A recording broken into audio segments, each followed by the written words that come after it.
नमस्कार, बहुत बहुत स्वागत है आप सभी का। आप देख रहे हैं एनएमएफ न्यूज, आपके साथ मैं हूं नम्रता चौधरी और जिक्र करने जा रहे हैं उस खबर के बारे में जो आई बीते दिन यानी सोमवार को। चौंकाने वाली खबर जुड़ी थी सीजेआई से। खबर यह थी कि जिस वक्त सुनवाई चल रही थी उस वक्त एक सो कॉल्ड वकील ने अपने पैर में से जूता निकाला और सीजेआई की तरफ फेंकने की कोशिश की। हालांकि वक्त रहते सुरक्षा कर्मियों ने उसे रोक लिया। अच्छा, कुछ सोर्सेज बताते हैं कि जिस वक्त सुरक्षाकर्मी उसको बाहर लेकर जा रहे थे तो वो ये चिल्लाकर कहता हुआ नजर आया कि सनातन का अपमान बर्दाश्त नहीं किया जाएगा। अब इस खबर के देखिए दो पहलू हैं। एक तो ये कि सीजेआई की जगह चाहे कोई भी हो, कोई भी संवैधानिक पद पर बैठा हुआ शख्स हो, उसके ऊपर इस तरीके का हमला क्या दर्शाता है। दूसरा, कुछ लोग कह रहे हैं कि वो वकील था ही नहीं, तो फिर सिक्योरिटी के लिहाज से सवाल उठ रहे हैं कि ऐसे कैसे कोई वकील की ड्रेस में पहुंच गया, और अगर वो वकील था भी तो ऐसी कौन सी नाराजगी या ऐसी कौन सी टिप्पणी थी सीजेआई की तरफ से जो उसको बुरी लगी, इस पर भी चर्चा होनी चाहिए। और एक पहलू इसमें यह है, जैसा कि मैंने कहा कि कुछ प्रत्यक्षदर्शियों का कहना है कि उसने जाते जाते कहा कि सनातन का अपमान बर्दाश्त नहीं किया जाएगा। मेरे साथ इस वक्त स्पिरिचुअल इन्फ्लुएंसर अरिदमन जुड़े हैं। तो अरिदमन, पहले तो स्वागत है आपका। कानून की बात, नमस्ते नम्रता जी। कानून की बात और सीजेआई की बात और संविधान की बात ना करते हुए मैं सनातन का जिक्र आपसे करना चाहूंगी कि अगर एक शख्स ये कहकर हमला करने की कोशिश कर रहा है कि सनातन का अपमान बर्दाश्त नहीं किया जाएगा, तो इसे हम पॉजिटिव देखें कि भाई हिंदू जाग गया है, या नेगेटिव देखें कि इस तरह से हमले हो सकते हैं? देखिए, मैं तो ये कहता हूं कि इसमें इन दोनों ही बातों से जो आपने कहा है, इसमें ये हम कोई भी बात नहीं देख सकते हैं। और उसका कारण है कि जिस व्यक्ति ने ये बात कही है, जो वकील वो थे, पहली बात तो ये कि वो आयु में अधिक बड़े हैं। ऐसा नहीं है कि कोई युवा अधिवक्ता है, वो वृद्ध ही है, 60 से ऊपर के ही है शायद, या उसके आसपास के ही होंगे, कोई बहुत युवा तो नहीं है।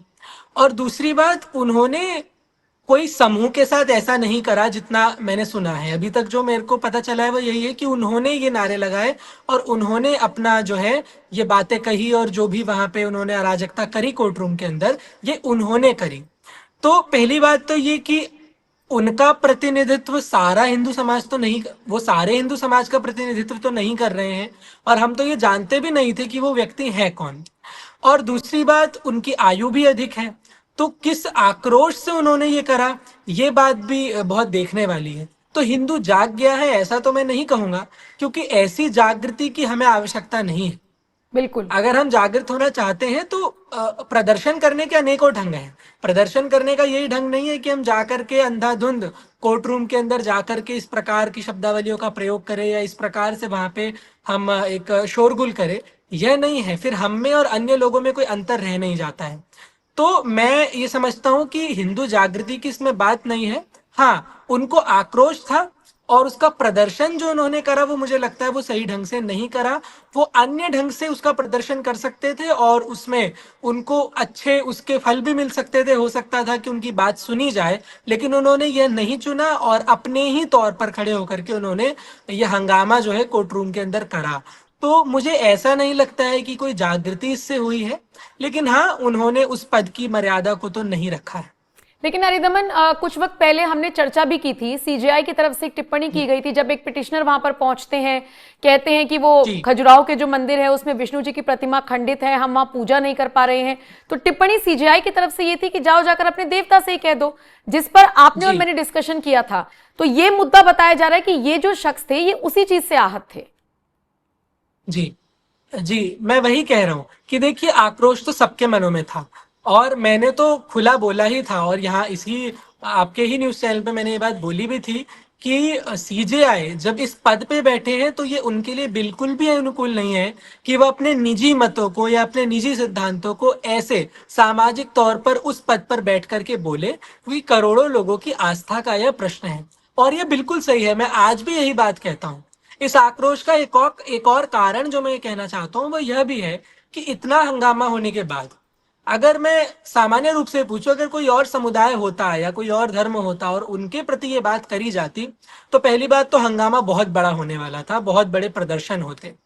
दूसरी बात, सीजेआई से जितने भी लोग थे, जो हिंदू समाज था, उन्होंने केवल इतना ही कहा था कि आप इसके लिए क्षमा मांग लीजिए, आप ये कह दीजिए कि हाँ, मेरी यह गलती थी, मुझे यह नहीं बोलना चाहिए था।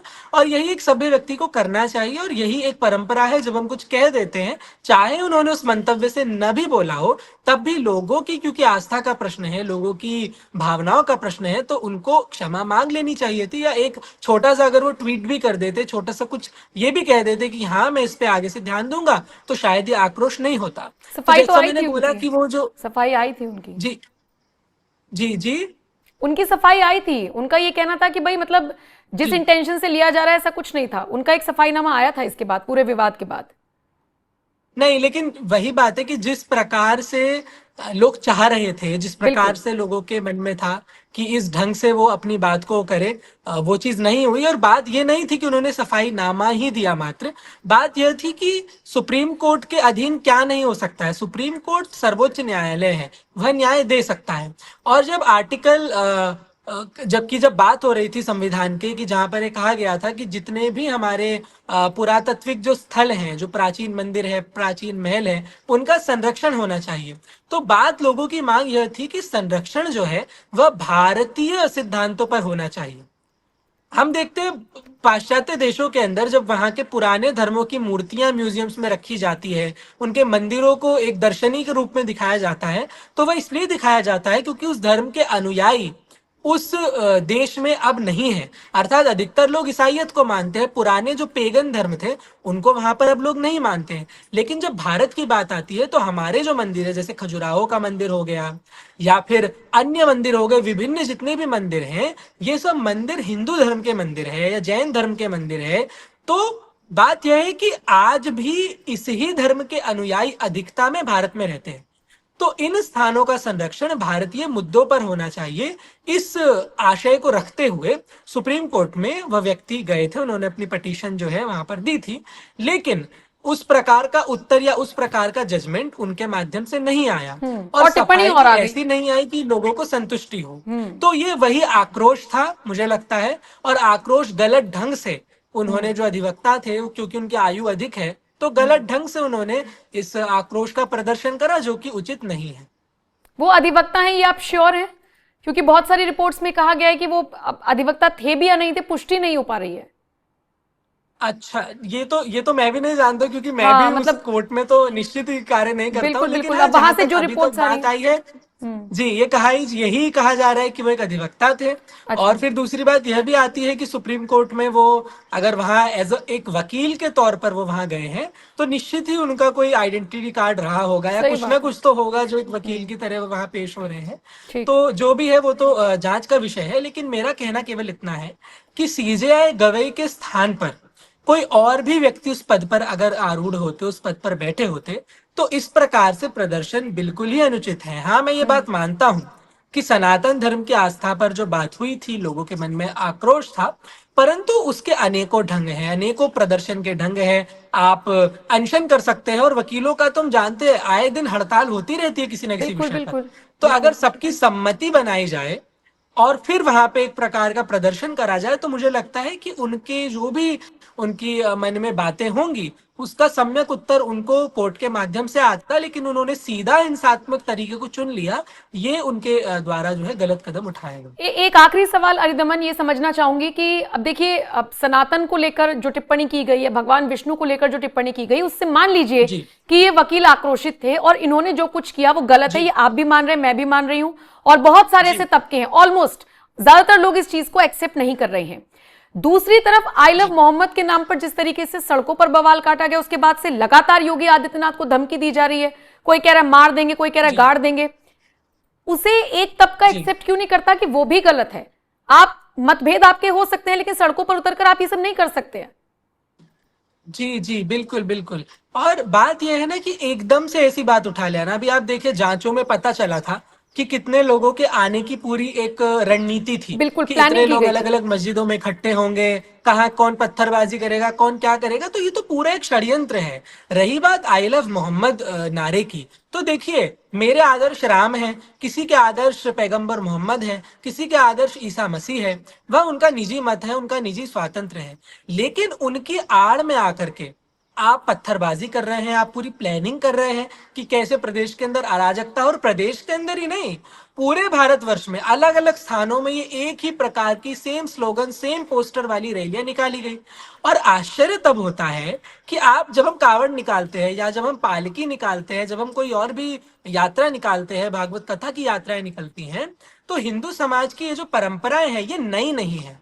आज से 100 साल पहले भी यही परंपराएं होती थी, ये यात्राएं निकलती थी और किसी की हिंसा इसमें नहीं होती थी। पर एकदम से ये आई लव मोहम्मद के बैनर लेकर के आ जाना, जबकि कोई मुद्दा नहीं है, कोई बात नहीं है, और इस प्रकार पुलिस पर चढ़ना, वहां पर पुलिस वालों को पीट देना, ये जो सारे कार्य है ये निश्चित ही एक बड़े षड्यंत्र का अंग है। और योगी आदित्यनाथ ने जो किया, उन्होंने तो स्पष्ट कहा, उन्होंने तो ये बात स्पष्ट कही है कि जितने भी दुष्ट लोग हैं, जब भी कोई त्योहार आता है, कोई उत्सव आता है, तो कोई ना कोई अराजकता के कार्य शुरू हो जाते हैं। तो उन्होंने तो स्पष्ट कहा कि इन सभी लोगों को वो दंड देंगे, और इसी कारण से, क्योंकि वो सख्त है अपने नियमों के अंदर, इसी कारण से उनको भी धमकियां मिली कि हम ये कर देंगे और वो कर देंगे, और खुले न्यूज चैनल्स पे धमकियां दी गई।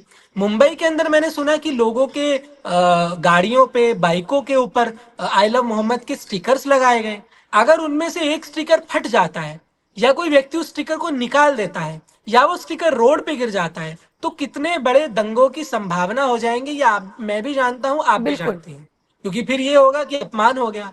तो जब हम्म। हमारी आस्था नहीं है, तो हमारे व्हीकल्स पे ठीक है। हमारी स्टिकर लगाने का क्या मतलब है? इससे ये ठीक है। बात होती है जिससे देश के अंदर कहीं ना कहीं अराजकता हो।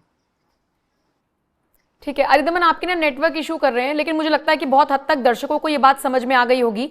तो विराम देना चाहूंगी इस वीडियो को यहीं पर। हमने सीजेआई के मुद्दे से बात शुरू की थी, हमने सवाल पूछने की और अरिदमन से समझने की कोशिश की कि कितना सही कितना गलत इस तरीके से आक्रोश दिखाना, चाहे वो कोई भी धर्म हो, कोई भी मजहब हो।